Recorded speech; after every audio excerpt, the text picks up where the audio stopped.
నమస్తే, నేను ప్రశాంత్. రేపు భారత్ బంద్ జరగబోతుంది. మోదీకి 25 కోట్ల మంది ఎదురు తిరగబోతున్నారా అనే విషయం అయితే తెలుసుకుందాం. దీని గురించి అయితే మాట్లాడేందుకు ప్రస్తుతం మనతో పాటు సీనియర్ జర్నలిస్ట్ సిఎస్ రావు గారు ఉన్నారు. నమస్తే అండి. నమస్తే సార్, రేపు భారత్ బంద్ జరగబోతుంది, చాలా పెద్ద చర్చ జరగబోతుందని చెప్పేసి వినిపిస్తూ ఉంది. 25 కోట్ల మంది ఎదురు తిరగబోతున్నారు మోదీకి అని చెప్పేసి వినిపిస్తూ ఉంది. ఇది ఎంతవరకు నిజం? ఇది పాసిబులేనా? నరేంద్ర మోడీ గారు ప్రధానమంత్రి అయిన తర్వాత జరుగుతున్నటువంటి అతి పెద్ద బంద్ ఇది. దాదాపు 25 కోట్ల మంది కార్మికులు, లేదంటే రైతులు, లేదా ఉద్యోగులు, అవుట్సోర్సింగ్ ఉద్యోగులు, ఇలా రకరకాలుగా సంఘటిత అసంఘటిత రంగాలకు సంబంధించినటువంటి వాళ్ళు రోడ్ల మందికి వచ్చి ఈ ప్రభుత్వానికి వ్యతిరేకంగా నిరసనలు, ఆందోళనలు చేయబోతున్నారు. భారత్ బంద్కి పిలిపించారు. ఈ యాక్చువల్గా మార్చిలో ఈ నిర్ణయం తీసుకున్నారు. మే 20వ తారీఖున యాక్చువల్ భారత్ బంద్ జరగాలి, కానీ పెహల్గాం దాడి జరిగింది అదే రోజు. అందుకని పెహల్గాం దాడి జరిగింది కాబట్టి ఈ భారత్ బంద్ను వాయిదా వేశారు. సరే, ఇప్పుడు అసలు భారత్ బంద్ చేయాల్సినంత ప్రమాదం లేదంటే అంత డేంజర్ ఏమి వచ్చింది అని చెప్పి అనుకోవచ్చు. ఇప్పటి వరకు నరేంద్ర మోడీ గారు ప్రభుత్వం ఏర్పడిన తర్వాత వార్షిక కార్మిక సమావేశాలు ఏర్పాటు చేయాలి. ఇంతవరకు జనరల్గా కార్మిక సమావేశాలు జరుగుతూ ఉంటాయి, కార్మిక సంబంధించినటువంటి అఖిల భారత ప్రభుత్వం వైపు నుంచి. కానీ ఇంతవరకు ఈ వార్షిక సమావేశాలు జరగల. 10 ఏళ్ల నుంచి జరగకపోగా పని గంటల్ని పెంచింది. కార్మిక కోడ్ ఏదైతే ఉందో ఆ కోడ్ని కాదని చెప్పేసి కార్పొరేట్లకి అనుగుణంగా, పారిశ్రామికవేత్తలకు అనుగుణంగా నిర్ణయాలు తీసుకున్నారు కేంద్ర ప్రభుత్వం. కార్మిక చట్టాలని మార్చేశారు కంప్లీట్గా. ఏ స్థాయిలో మార్చారంటే కంపెనీలకి మానవ వనరులని ఒక రకంగా చెప్పాలంటే దాసోహం చేసేసారు.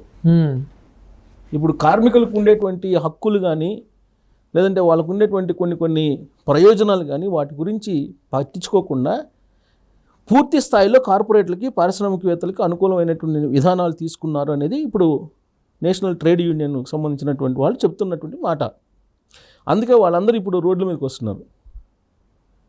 బ్యాంకింగు, ఇన్సూరెన్సు, పోస్టలు, టెలికాము, విద్యుత్, ఇలా అన్ని రంగాలకు సంబంధించినటువంటి వాళ్ళు రేపు బంద్లో పాల్గొనాలి అని చెప్పి పిలిపించింది నేషనల్ ట్రేడ్ యూనియన్.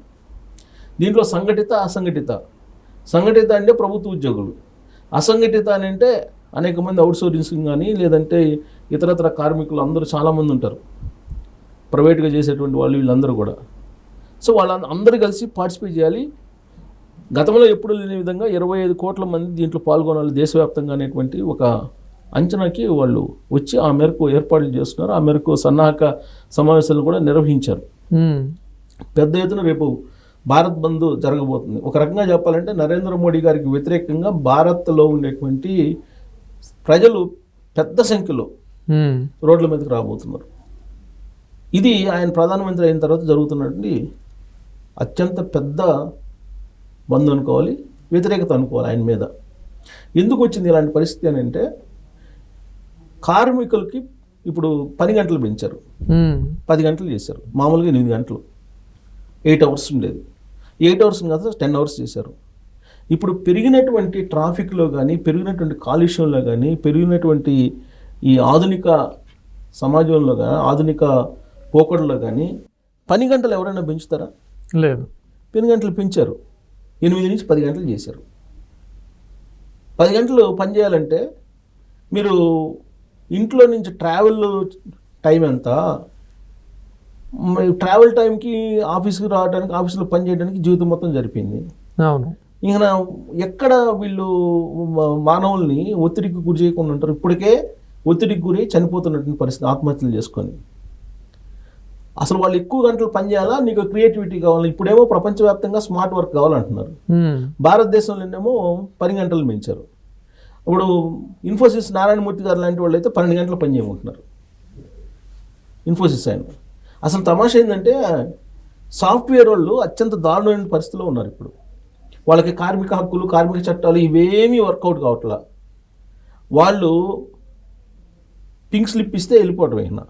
సార్, ఇప్పుడే ఇలా ఉంటే రేపు ఏఐ టెక్నాలజీ వచ్చిన తర్వాత ఇంకా అవర్స్ ఏమైనా తగ్గే అవకాశం ఏమైనా ఉందా? అసలు ఉద్యోగాలు ఉంటాయనేది డౌట్ కదా. అవర్స్ తర్వాత సంగతి. ఆర్టిఫిషియల్ ఇంటెలిజెన్స్ వస్తుంది, దాన్ని ప్రోత్సహిస్తున్నారు, కార్పొరేట్లను తీసుకొస్తున్నారు, కార్పొరేట్లను తీసుకొస్తూ వాళ్ళకి ల్యాండ్స్ ఇస్తున్నారు, వాటర్ ఇస్తున్నారు రాయితీల మీద, అలాగే ట్యాక్సుల్లో రాయితీలు ఇస్తున్నారు, అన్ని రకాల వెసులుబాట్లు కల్పిస్తున్నారు, మీరే లోన్లు ఇప్పిస్తున్నారు బ్యాంకులతోటి, మీరే కంపెనీలు పెట్టిస్తున్నారు, వాళ్ళు ఏదో ఎంప్లాయ్మెంట్ ఇస్తూ ఉంటున్నారు. ఆ ఎంప్లాయ్మెంట్ ఇస్తున్నారా లేదని మీరు చూసారా? చెక్ చేసేది వ్యవస్థ లేదు. పోనీ ఎంప్లాయ్మెంట్ ఇచ్చారు, ఎంప్లాయ్మెంట్ ఇచ్చిన తర్వాత వాళ్ళు ఎంతకాలం పాటు వాళ్ళని ఉంచుకుంటున్నారు, వాళ్ళకి గవర్నమెంట్ రూల్స్ ప్రకారం బెనిఫిట్స్ కలిగిస్తున్నారా లేదా ఏ రోజైనా పరిశీలించారా? లేదు కదా. అసలు ఉద్యోగ భద్రత ఒక ప్రభుత్వ ఉద్యోగులకు తప్ప మిగతా వాళ్ళకి అసలు ఉద్యోగ భద్రత ఎక్కడ ఉంది? రీసెంట్ వరకు ఇన్ఫర్మేషన్ టెక్నాలజీలో ఉద్యోగ భద్రత ఉంది అనుకునే వాళ్ళు ఇవాళ అసలు ఎప్పుడు ఎవరిని తీసేస్తారో కూడా తెలియనటువంటి సిచ్యువేషన్ కదా. వాళ్ళకి అసలు శాలరీస్ ఎప్పుడు కట్ చేస్తారో, ఎప్పుడు ఉద్యోగాలు తీసేస్తారో అనేది కూడా తెలియనటువంటి సిచ్యువేషన్లో టెన్షన్లో వాళ్ళు ఉద్యోగాలు చేస్తున్నారు కదా. ఈ మధ్యకాలంలో అసలు వాళ్ళు కార్మిక చట్టాల పరిధిలోకి వాళ్ళని కూడా తీసుకురావాలని ప్రయత్నం చేస్తున్నారు. వాళ్ళు కూడా అదే ప్రయత్నంలో ఉన్నారు. ఐటీ సెక్టర్ని, సర్వీస్ సెక్టర్ అయినప్పటికీ కూడా ఆ సర్వీస్ సెక్టర్ని కూడా దీనిలో తీసుకొచ్చేయాలి, లేదంటే అసలు వాళ్ళు రాత్రి మొగుళ్ళు పని చేయిస్తున్నారు. అవును, వాళ్ళకేమో ఆరోగ్యం పాడైపోతుంది. ఆరోగ్యం పాడు కావడంతో పాటు వాళ్ళు మనుషులైతే చూడటానికి ఉంటున్నారు, కానీ వాళ్ళకి చాలామందికి, ఎక్కువ మందికి రకరకాల జబ్బులతోటి, బీపీలు, షుగర్లు, రకరకాల స్పాండిలైటిస్ ప్రాబ్లమ్స్ తోటి బాధపడుతున్నారు అనేది ఈ మధ్యకాలంలో వస్తున్నటువంటి సర్వేలు కదా. ఆ విధంగా మీరు కార్మికుల్ని మీరు ఒక యంత్రాల్లాగా వాడుకుంటామంటే కుదరదు కదా. 8 గంటలు ఉన్నదాన్ని ఇంకా తగ్గించాలి. కొన్ని దేశాల్లో, ఇప్పుడు కెనడా లాంటి దేశాల్లో తగ్గించారు. ఇప్పుడు ప్రపంచవ్యాప్తంగా 10 గంటలు పెంచాలనేటువంటి ఆలోచన చేస్తున్నారు కొన్ని దేశాల్లో. ఎందుకో కార్పొరేట్లకి 10 గంటలు కావాలి. కార్పొరేట్లు కావాలంటే ఇలాంటి నిర్ణయాలు తీసుకోవాలి. అంటే కార్పొరేట్ అనుకూలమైనటువంటి నిర్ణయాలు తీసుకోవడానికి నరేంద్ర మోడీ గారి ప్రభుత్వం సిద్ధమయ్యి ఆ మేరకు బిల్లు తీసుకొచ్చింది. దాన్ని వ్యతిరేకిస్తూ ఇప్పుడు బంద్కు పిలిపివ్వడం జరిగింది. సంఘటిత అసంఘటిత కార్మికులు అందరూ కూడా రోడ్ల మీదకి వచ్చేటువంటి అవకాశం ఉంది. పూర్తి స్థాయిలో కార్పొరేటీకరణ, పూర్తి స్థాయిలో రాష్ట్ర ప్రభుత్వాలు అలానే ఉన్నాయి, అలాగే కేంద్ర ప్రభుత్వం అలానే ఉంది. అదేమంటే ఇండస్ట్రీ రావాలి, ఇండస్ట్రీ డెవలప్ కావాలి, ఉపాధి అవకాశాలు అప్పుడే పెరుగుతాయి అంటున్నారు. నిజమే, వచ్చినటువంటి వాళ్ళు సక్రమంగా చేస్తున్నారా? మీ దగ్గర ల్యాండ్ తీసుకుంటున్నారంటే ప్రజలదే కదా, అది సమాజ సంపదే కదా. ల్యాండ్ తీసుకుంటున్న తర్వాత అసలు ఎంప్లాయ్మెంట్ ఇవ్వకుండా వాళ్ళు సొంత ప్రయోజనాలకు వాడుకుంటున్నటువంటి వాళ్ళు, రియల్ ఎస్టేట్ వ్యాపారం చేసుకుంటున్నటువంటి వాళ్ళు కూడా అనేక మంది ఉన్నారు. అసలు వాళ్ళు ఎంతమందికి ఇస్తున్నారు అనేది కూడా ఎవరు చూడలేదు కదా. దాంట్లో అగ్రిమెంట్లో చాలా క్లియర్గా ఉంటుంది. ఏముంటుంది? మీకు ఈ భూమిని ఇంత లీజుకి ఇస్తున్నాం, ఇన్ని సంవత్సరాలు, 20 సంవత్సరాలు, 30 సంవత్సరాలు, 50 సంవత్సరాలు ఇస్తున్నాం, మీరు ఇచ్చినందుకు మాకేమి ఇస్తారు అన్నప్పుడు వాళ్ళు ఇదిగో పలానా సంవత్సరంలో నేను ఇంత ఎంప్లాయ్మెంట్ ఇస్తాను, పలానా సంవత్సరంలో ఇంత ఎంప్లాయ్మెంట్ ఇస్తాను అని చెప్తారు వాళ్ళు. దాని ప్రకారం వీళ్ళు చేస్తున్నారా? ఈ మధ్యకాలంలో మైక్రోసాఫ్ట్ లాంటి పెద్ద కంపెనీయే 10,000 మందిని తీసేసింది కదా. అంతకుముందు నెలలో 6,000 మందిని తీసేసింది కదా. అమెజాన్ తీసేసింది కదా. వరుసగా తీసేసుకుంటూ వెళ్ళిపోతున్నారు కదా ఎంప్లాయీస్ని. మరి ఈ ప్రభుత్వాలు ఎందుకు ప్రశ్నించకపోగా 10 గంటలని పెంచి వాళ్ళకి అప్పచెప్తున్నారు? ప్రజలను తీసుకెళ్ళి మీ ఇష్టం వచ్చినట్టు వాడుకోండి అన్నట్టుగా. వాళ్ళకి రావాల్సినటువంటి బెనిఫిట్స్ ఏంటి? రావట్లేదు కదా. బెనిఫిట్స్ రాకపోతే ఎక్కడ దాకా ఎందుకు మీడియా ఉంది? సపోజ్ మీడియాలో 10 గంటలు ఎన్ని గంటలు చేస్తున్నారు? వాళ్ళ దగ్గర బెనిఫిట్స్ ఇస్తున్నారా? ఎవరైనా ఇప్పుడు మనకున్నటువంటి మీడియాలో 50% ఇస్తున్నారా శాలరీస్? 50% ఆర్గనైజేషన్స్, కొన్ని ఆర్గనైజేషన్స్ అయితే శాలరీ ఇవ్వట్లేదని చెప్పి పోయి లేబర్ కమిషన్ కంప్లైంట్ చేస్తే మీరు లాయర్ని పెట్టుకుని అంటారు.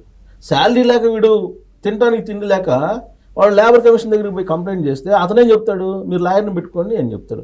ఆర్గనైజేషన్ ఏంటి? వాళ్ళు ఇంకొక రకంగా వాళ్ళు నోటీస్ పంపిస్తారు, వాళ్ళు లాయర్ పెట్టుకుంటారు, ఎందుకంటే డబ్బు ఉన్నాడు కాబట్టి. దీని పరిష్కారం ఎక్కడ? ఇలాంటి చోట్ల భద్రత కల్పించాల్సినటువంటి ప్రభుత్వాలు భద్రత కల్పించకుండా అభద్రతాభావం కల్పిస్తూ 10 గంటలను పెంచుతూ మానవ వనరులని దోచుకోమని చెప్పి కార్పొరేట్లకు అప్పచెప్తుంది. అందుకే భారత్ బంద్కి పిలుపునిచ్చారు. బహుశా నరేంద్ర మోడీ గారు ప్రధానమంత్రి అయిన తర్వాత జరుగుతున్న అత్యంత పెద్ద బంద్ ఇది, తిరుగుబాటు అనుకోవాలి.